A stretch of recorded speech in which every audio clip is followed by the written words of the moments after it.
The Viva Mexico 250, NASCAR's first foray with the Cup Series outside the United States since 1958. What were the big stories? What were the big tales? Let's talk about that in this video. Starting off with getting to the Gis of It, I guess. Pun intended, definitely, 100% on that one. Shane van Gisbergen gets his win. The rookie is in the playoffs. He got pole position by 0.07 of a second. It was actually quite a close one, and well done not only by Ryan Preece for second place, but also Ross Chastain, another Trackhouse guy, in third place. I'm not trying to gloss over Suarez's contribution, which included him winning the Xfinity race, which is brilliant to see. The celebrations were beautiful to see as well. But elsewhere, Ty Gibbs, he's just been in really good form. We'll talk a bit more about Gibbs later. Right now, I do want to focus on Shane van Gisbergen. SVG, wow, he did really well. He dominated in a lot of ways. He won stage 2, I think pitted early for the end of stage 1. And then stage 3, ran off into the distance, right? I think he won by something like 16 seconds, which is almightily impressive, just because he was conserving it. Wasn't even getting into the tyres too much, wasn't burning too much fuel like we'd see some other people doing. He just controlled the race.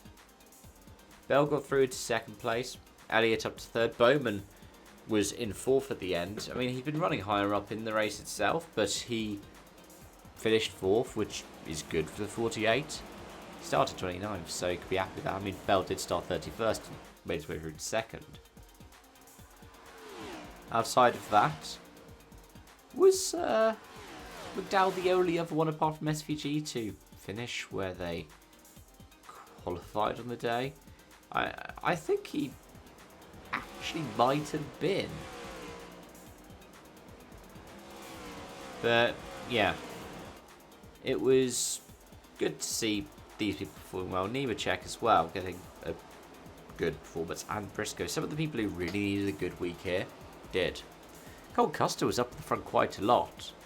And does that make him the highest finishing Haas driver in the weekend? I think he outdid what Ocon did, didn't he? I think Ocon got 9th, right, in Canada.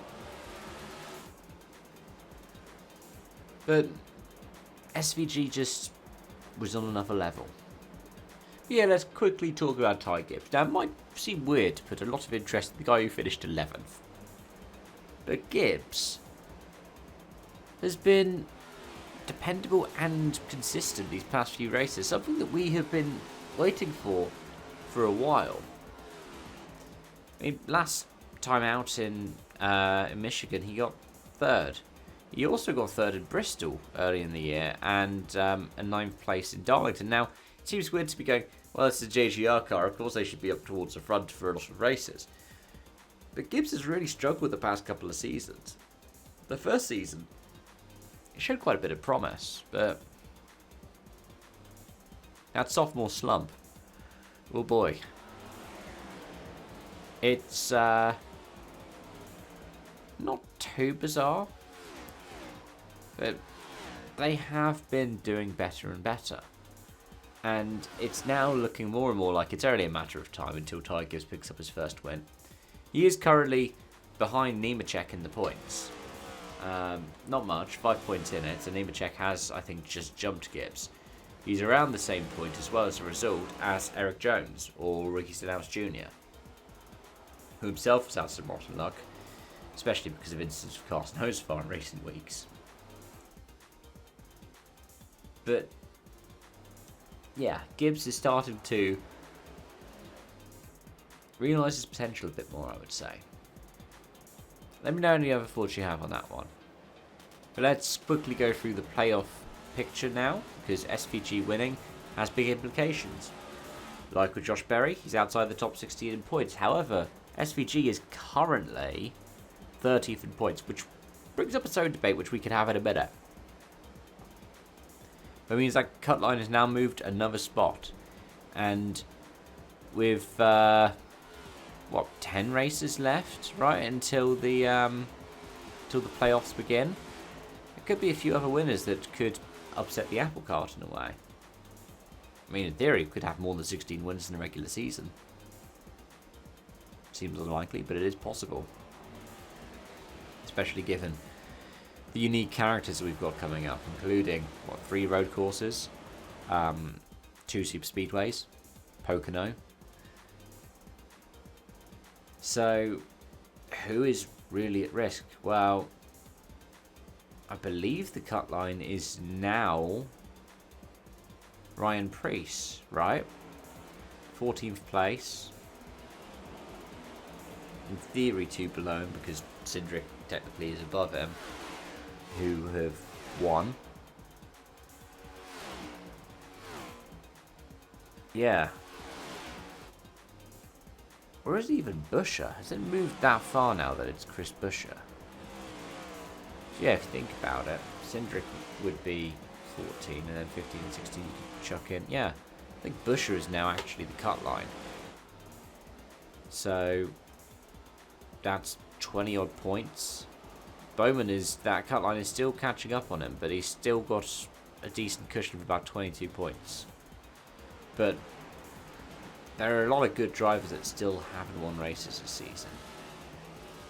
Chase Elliott in 4th place in the standings. Tyler Reddick in 6th.